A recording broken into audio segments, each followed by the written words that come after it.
অনেকদিন পরে নদীর পাঙ্গাস মাছ পাওয়া গেছে আর সাথে লাউ শাক রান্না করব। আসসালামু আলাইকুম, কেমন আছেন সবাই? আশা করছি আজকের ভিডিও যে যেখান থেকে দেখছেন সবাই আল্লাহর রহমতে খুব ভালো আছেন। আজকের ওয়েদারটা অনেক বেশি সুন্দর ছিল, বেশ ফুরফুরে বাতাস দিচ্ছিল। আর এরকম একটা সুন্দর আবহাওয়ায় আমরা আজকে নদীর পাঙ্গাস খাবো। বারবারই নদীর পাঙ্গাস বলতেছি কারণ নদীর পাঙ্গাসটা আমার খুবই ভালো লাগে। আর এটা আমার এলাকায় খুব একটা পাওয়া যায় না, আজকে ভাগ্যক্রমে পাওয়া গেছে। লাউ শাক রান্নার জন্য এখানে পেঁয়াজ কুচি, কাঁচামরিচ, তারপরে হলুদ, মরিচের গুঁড়া, লবণ সব কিছু ভালো করে কষিয়ে নিয়ে এর মধ্যে ডাঁটা আর আলুটা প্রথমে দিয়ে অনেকক্ষণ কষিয়ে সিদ্ধ করে নেব। অনেক এলাকায় দেখেছি লাউ শাকের ভাজি খায়, তবে আমি কখনো লাউ শাকের ভাজি খাই নাই, যার কারণে জানি না টেস্টটা কেমন হয়। কিন্তু আমাদের এলাকায় কিন্তু কখনো লাউ শাকের ভাজি করা হয় না, সবসময় লাউ শাকের ঝোল রান্না করা হয়।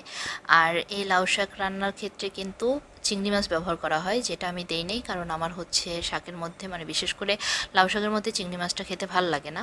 তো ওদিকে ডাটাটা সিদ্ধ হতে হতে এদিকে আমি মাছটাকে কেটে কুটে নিলাম। 3 পিস মাছ নিয়ে আসা হয়েছিল, মাছটা অনেক বড় থাকায় পিস করে বিক্রি করতেছিল, তো ওখান থেকে 3 পিস নিয়ে আসা হয়েছে। এখানে মেবি 600 বা এর থেকে একটু বেশি হবে। এখন মাছে কিছু মশলা মাখিয়ে 20 মিনিটের মতো রেখে দিব। এখানে হলুদ গুঁড়া, মরিচ গুঁড়া, লবণ, 1 ফালি লেবুর রস আর রসুন বাটা দিয়েছি। নদীর পাঙ্গাস মাছ থেকে কিন্তু কোনো রকম গন্ধ আসে না, যেটা চাষে পাঙ্গাস মাছ থেকে আসে। আর যেসব মাছ থেকে গন্ধ আসে সেসব মাছে কিন্তু একটু লেবুর রস আর রসুন দিয়ে যদি আপনি মাখিয়ে 20 মিনিটের মতো রেখে দেন বা একটু বেশি সময় রেখে দিয়ে তারপর যদি ভেজে নেন, তখন কিন্তু এই গন্ধটা থাকে না। এদিকে ডাটা আলু সব ভালো করে সিদ্ধ হয়ে গেছে। এখন এখানে পানি দিয়ে পানিটাকে ভালো করে ফুটিয়ে নিব। তারপরে শাক দিয়ে লবণ দিয়ে ঢেকে দিব, তাহলে আস্তে আস্তে শাকটা হতে থাকবে। নাড়াচাড়া করার কোনো দরকার নেই, একদম যখন সিদ্ধ হয়ে যাবে তখন এটাকে নেড়ে চেড়ে দিলেই হবে।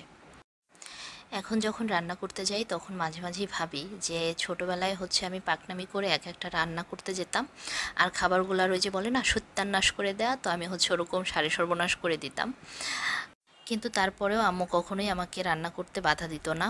যখনই রান্না করতে চাইতাম বলতো যে আচ্ছা ঠিক আছে, যা গিয়ে রান্না কর।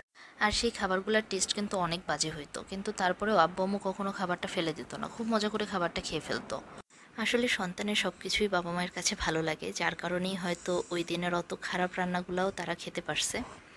যাই হোক, এখন মাছটাকে বসিয়ে দিলাম। গরম তেলের মধ্যে পেঁয়াজ কুচি দিয়ে দিয়েছি, আর পেঁয়াজটা একটু নরম হওয়ার জন্য এখানে আমি লবণ দিয়ে দিয়েছি। লবণ দিলে কিন্তু পেঁয়াজ খুব তাড়াতাড়ি নরম হয়ে যায়। আর এরপরে পেঁয়াজ বাটা, রসুন বাটা, আদা বাটা সব কিছু দিয়ে মশলার যে কাঁচা গন্ধটা থাকে ওটা দূর হওয়া পর্যন্ত ভালো করে কষিয়ে নিলাম।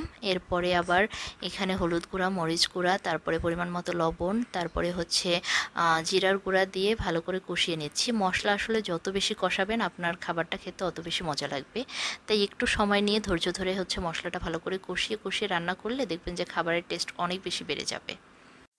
আর এই তো আমার মাছ শাক সব রান্না হয়ে গেছে। মাছে কিন্তু একদমই গন্ধ ছিল না, আর মাছটা খেতে অনেক বেশি মজা হয়েছিল। তো এই তো আজকের মতো ভিডিও এখানেই শেষ করে দিচ্ছি। ভিডিওটা ভালো লাগলে একটা লাইক কমেন্ট করে দিবেন, একটু শেয়ার করে দিবেন। আল্লাহ হাফেজ।